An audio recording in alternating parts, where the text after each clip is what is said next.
আজকে আমি গরুর মাংস দিয়ে আমার পছন্দের একটা জিনিস রান্না করব।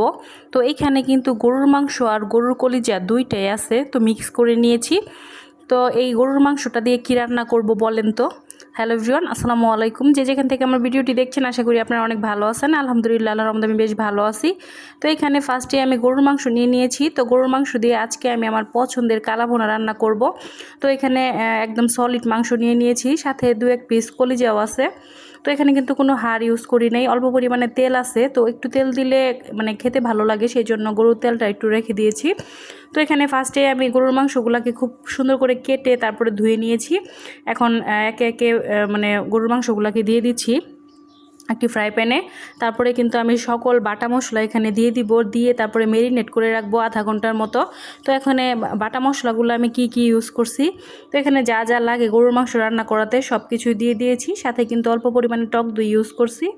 তো এই যে দেখতে পাচ্ছেন এখানে মানে যা যা লাগে আর কি, এলাচ, দারচিনি, লং, গোলমরিচ, শাহি জিরা, নর্মাল যে জিরাটা, মানে সব কিছুই দেওয়া আছে আর কি। পেঁয়াজ, রসুন, আদা সব কিছু দিয়ে তারপরে কিন্তু এখানে হলুদ, মরিচ, লবণ দিয়ে তারপরে আমি ভালোভাবে মাখিয়ে নিতেছি। মাখিয়ে তারপরে আমি এটা ম্যারিনেট করে রাখবো আধা ঘন্টার মতো। তো আধা ঘন্টা রেখে দেওয়ার পরে কিন্তু আমি এটা চুলায় বসিয়ে দেব। আর এই কালা ভুনাটা রান্না করতে কিন্তু বেশ খানিকটা সময়ের প্রয়োজন। তো এই রান্নাটা কিন্তু একদম সময় নিয়ে করতে হবে। খুব সুন্দরভাবে মাংসটাকে রান্না করতে হবে, যাতে মাংসটা খুব ভালোভাবে সিদ্ধ হয়। আর এটাকে কিন্তু একদম কালো করে ফেলবো, মানে রান্না করতে করতে আর কি। তো অনেকে নাকি কালো ভুনা কালো জিরা ইউজ করে, তো আমি মনে করি কালো জিরা দেওয়ার তো প্রশ্নই আসে না। তো মাংসটা আমাদের এমনভাবে রান্না করতে হবে যেন একদমই মানে রান্না করতে করতে কালো হয়ে যাবে, এতই সুন্দর হবে কালারটা। তো এখন আমি এই যে দেখতে পাচ্ছেন খুব ভালোভাবে কিন্তু মেরিনেটটা করতেছি। তো মেরিনেটের সময় কিন্তু খেয়াল রাখতে হবে, খুব ভালোভাবে মিক্স করে নিতে হবে যেন মানে কোনো দিকে কম না হয় মশলাটা। তো এদিকে আমি পোলাও রান্না করে নিছি, দেখতেই পাচ্ছেন পোলাওটা কিন্তু একদম ঝরঝরে। তো ঝরঝরে পোলাওটা খেতে কিন্তু ভীষণ ভালো লাগে। তো রান্না করা কিন্তু কমপ্লিট আমার পোলাও। তো এখন কিন্তু খুব ভালোভাবে নেড়ে চেড়ে আমি সাইড করে রেখে দেব। তো উপর থেকে একটু ঘি ছড়িয়ে দেব। তো পোলাও রান্নার সময় কিন্তু আমি ঘি না দিলে সেই পোলাও আমার কাছে ভালোই লাগে না, মানে মাস্ট বি ঘি আমি ইউজ করি। তো এখন কিন্তু পোলাওটা আমি এক সাইডে বসিয়ে দেব। তারপরে কিন্তু আমি রান্নাটা চড়িয়ে দিব, মানে মাংস। আর এদিকে কিন্তু মাংসটা আমার খুব ভালোভাবে ভাজা ভাজা করতে হবে।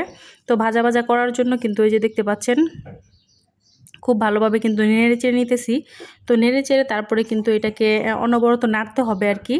মাংসটাকে যত বেশি নাড়াচাড়া করবেন ততই কিন্তু নিচে পোড়ার ভয় থাকবে না। দেখেন আমি কিন্তু মানে একদমই কালো কালো করে ফেলছি ভাজতে ভাজতে আর কি।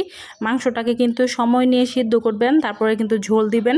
ঝোলটা যখন শুকিয়ে আসবে তখন আস্তে আস্তে আস্তে আস্তে এই মাংসটাকে আপনারা ভাজা ভাজা করে ফেলবেন। দেখবেন একাই কালো ভুনা কালো হয়ে গিয়েছে। তো আজকের রেসিপিটি আপনাদের কাছে কেমন লাগলো আপনারা অবশ্যই কমেন্ট করে জানাবেন। আজকের মতো এই পর্যন্তই, সবাই ভালো থাকবেন। আল্লাহ হাফেজ।